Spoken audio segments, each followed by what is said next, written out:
ሁለንተናዬ ከስቶ ያውቃል። ተጨነቅ ያውቃለሁ። ክርስቲያኖች ወንድሞች አንድ ነገር ግን ልንገራችሁ፣ ከቤተ ክርስቲያን ደጅ ብቻ አትራቁ። እናንተ እግዚአብሔር ስለምንበላው ነገር እንዳንጨነቅ ነግሮናል። ስለምንለብሰው ነገር እንዳንጨነቅ ነግሮናል። ስለምንጠጣው ነገር እንዳንጨነቅ ነግሮናል። እግዚአብሔርን ተመሱ። ይልቁኑ ግድ የላችሁ ዋጋ ወዳለው ቦታ ሄዱና አፍስሱት። ቤተክርስቲያን ቀርባችሁ በክርስቶስ ፊት ቆማችሁ እንባችሁን አፍስሱት። እንባችሁን አፍስሱ። እንደ ያዕቆብ ታገሉት እግዚአብሔርን። ያዕቆብ ታግሎ ነው የተባረከው። እናንተም ታገሉት በጸሎት እግዚአብሔርን።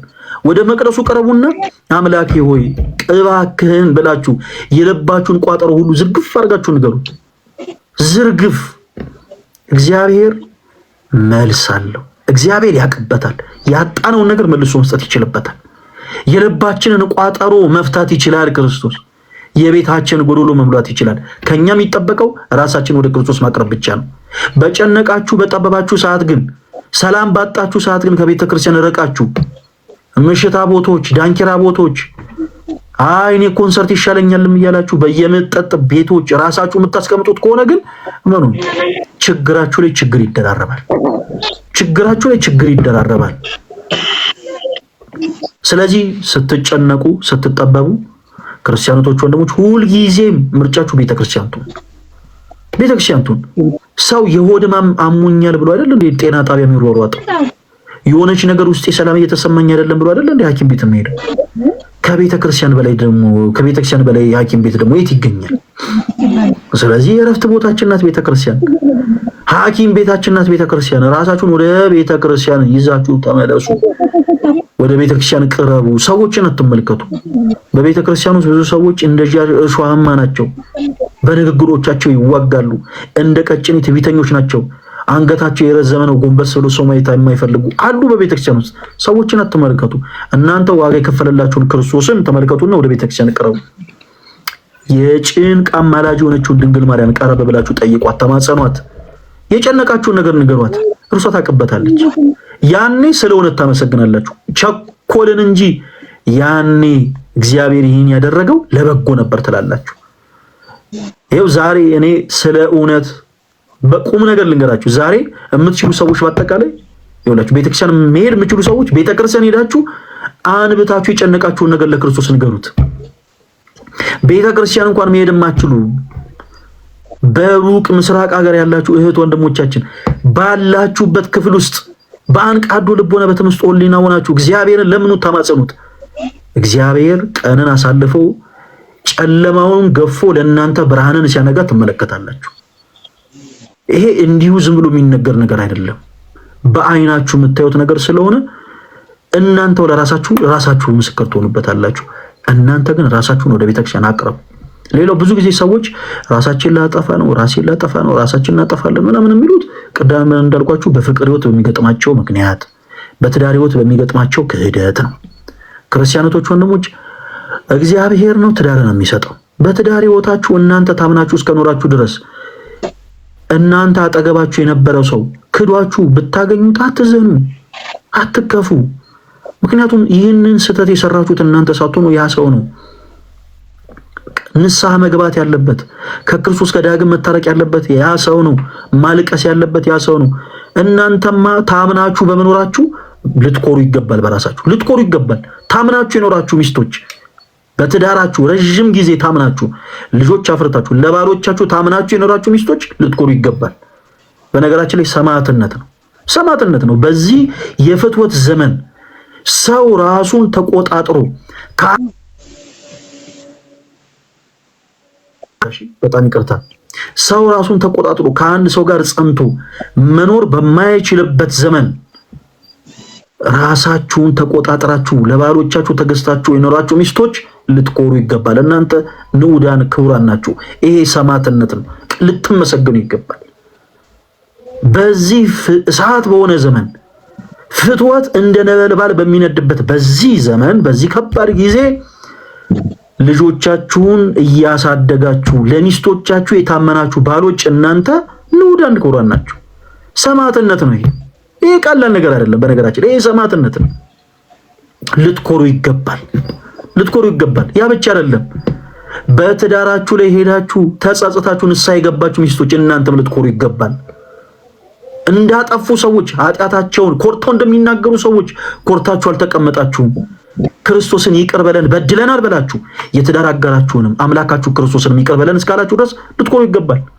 እንኳንም ንስሐ ገባችሁ፣ እንኳንም ተጸጸታችሁ። በትዳራችሁ ላይ ሄዳችሁ እግዚአብሔርን ይቅር በለን ያላችሁ ወንዶች፣ እግዚአብሔርን ይቅር በለን ብላችሁ ሚስቶቻችሁንም ይቅርታ የጠየቃችሁ ባሎች እናንተን ውዳን ክብሯን ናችሁ፣ ልትመሰገኑ ይገባል። በዚህ ፍቶት ጊዜ በጮኝነት ህይወትም ላይ ልክ እንዲህ አይነት ነገሮች ያጋጥማሉ። አንድ ሰው ካጠገባችሁ ሲሄድ እግዚአብሔር የተሻለ ነገር ያመጣል። በቃ እናንተ ትዳርን ከመፈለግ አንጻር ብዙ ዋጋ ከፍላችሁ ሊሆን ይችላል። ቁም ነገርን ከመፈለግ አንጻር ይሄ ህይወቴ ይሆናል ብላችሁ ብዙ ዋጋ ለአንድ ሰው ከፍላችሁ ሊሆን ይችላል። ያ ሰው እናንተ ከፈላችሁትን ዋጋ ሁሉ ረግጦ ሲሄድ እናንተ አትከፉ፣ አትዘኑ፣ አታልቅሱ። ማልቀስ የለባችሁም። ይልቁኑ ልትኮሩ ይገባል። ጸንታችሁ በመቆማችሁ እግዚአብሔርን ልታመሰግኑት ይገባል።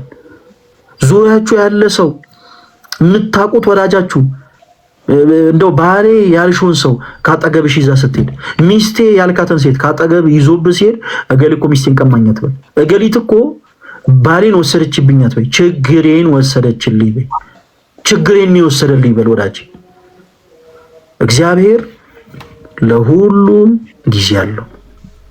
በነገሮች አትቸኩሉ፣ በነገሮች አትቸኩሉ።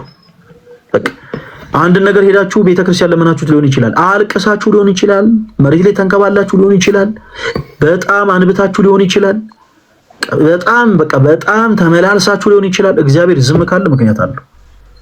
የእግዚአብሔርን ዝምታ እንደ መልስ ቁጥራችሁ እናንተም ጸጥ ብላችሁ ጠብቁ፣ ጸጥ ብላችሁ ጠብቁ።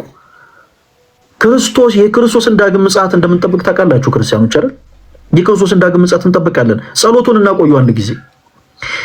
ክርስቶስ ዳግም ይመጣል እንላለን እኛ ክርስቲያኖች። የክርስቶስን ዳግም ምጽአት የተጠባበቅን የክርስቶስ ኢየሱስን ወንጌል እንሰብካለን። ቤተክርስቲያን ስትነድ ክርስቶስን አሁንም እየተጠባበቅን ነው። አያችሁ፣ ክርስቲያን ልክ እንደዛ ነው መኖር ያለበት። ካህናት ሲታረዱ አሁንም አይ ክርስቶስ አይመጣም በቃ ክርስቶስ ቀርቷል አላልንም። አሁንም የክርስቶስን መምጣት እየተጠባበቅን ነው።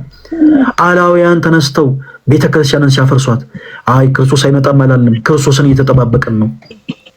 ሰው እንደዛ ነው የሚኖረው። እኛ ክርስቲያኖች ነን። ኖረን ተስፋ ብናረጋት መንግስተ ሰማያትን በተስፋ ለመውረስ ነው እየኖረን ያለ ነው።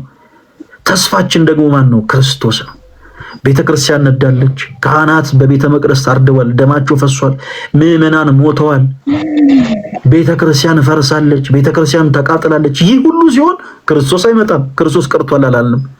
ክርስቶስን እየተጠባበቅን ነው። አዎ ክርስቶስማ ይምጣ፣ ክርስቶስ ይምጣልን። የኛ ጌታ ማራናታ በሉት። ክርስቶስማ ይምጣልን፣ ለኛ ይፍረድልን። ቤተክርስቲያንን እያነደዱ ሲሳለቁብን ለነበሩት ሁሉ ክርስቶስ ይምጣልን፣ መጥቶ ይፍረድልን። በምንፍቅና ህይወት ውስጥ ኖረው ሰዎች በአምላካችን በክርስቶስ ኢየሱስ ስም ሲሳለቁ ይኖሩ የቤተ ክርስቲያንን ትምህርት ሲያቃልሉ የነበሩትን በአጠቃላይ ክርስቶስ መጥቶ አዎ ይፍረድልን። ማንንም እንዳረገጠብን አንኖርም፣ ማንንም እንደሳቀብን አንኖርም። ክርስቶስን አዎ ማራናታ እንለዋለን። ጌታ ኢየሱስ ክርስቶስ ሆይ ቶሎ ና እንለዋለን። ክርስቶስ ግን ቀርቷል በፍጹም አንልም።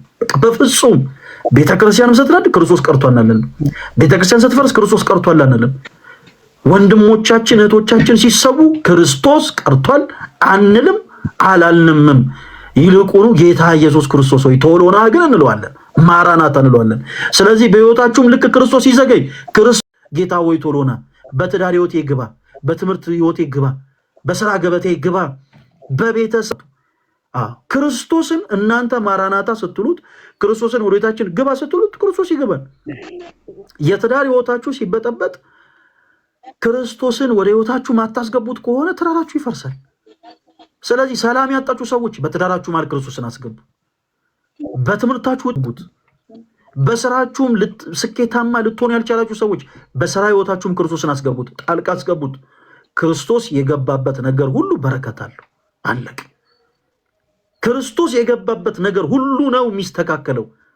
ይኸውላችሁ እየፈረሰ ያለው ትዳራችሁ ክርስቶስ ሲገባ ጸጥ ይላል። ክርስቶስን ወደ ቤታችሁ አስገቡት። ክርስቶስን ወደ ቤታችሁ ከማስገባት ይልቅ ወደ መሽታ ቦታ አትሩጡ። ራሳችሁን ወደ ሱስ ለመጣል አትሩጡ። በመሸታ ቦታ አትገኙ፣ ጭፈራ ቦታዎች ላይ አትገኙ፣ ራሳችሁን ለማስቀናት ሩጡ። እግዚአብሔር በዚህ ነገር ሁሉ አይከብርም፣ መፍትሄ የማታገኙበት። ምናልባት ለአንድ ቀን ልትደሰቱ ትችላላችሁ። ምናልባት ለተወሰነች ደቂቃ ደስታ ልታገኙበት ይችላል። ከማታውቃት ሴት ጋር ራስን በፍትወት ጥለህ ራስን ለተወሰነ ጊዜ ልታስደስት ትችላለህ። ከማታውቂው ሰው ጋር ራስሽን በፍትወት ጥለሽ ለጊዜው ለተወሰነ ደቂቃ ራስሽን ልታስደስት ትችላለሽ። የዘላለም ጸጸት ግን ይሆንብናል። የዘላለም ጸጸት አለ ክርስቶስ። ስለዚህ ዓለም የነጠቃችሁን ሰላም መልሶ እንዲሰጣችሁ ራሳችሁን ወደ ክርስቶስ አቅርቡ። ከኃጢአት በስተቀር አምላካችን ጌታችን መድኃኒታችን ኢየሱስ ክርስቶስ የልባችንን መሻት ይፈጽምልን። ዲያቆን ወንድማችን በጣም ነው የምናመሰግነው። እግዚአብሔር ያክብርልን። በርታ። ሌላም ጊዜ ልክ እንደዚህ አይነት ጥያቄዎች ሲኖሩ አለን፣ እናወራለን፣ እናስገባለን። እሺ አንዴ ከመጨረሳችን በፊት ወይ መዝሙር ወይ ምስባክ ነገር ልልል ፈልጌ ነበር። ምንም ችግር የለውም ዲያቆን፣ አንተ ደስ ያለህ ልበል ፈቃድህ ከሆነ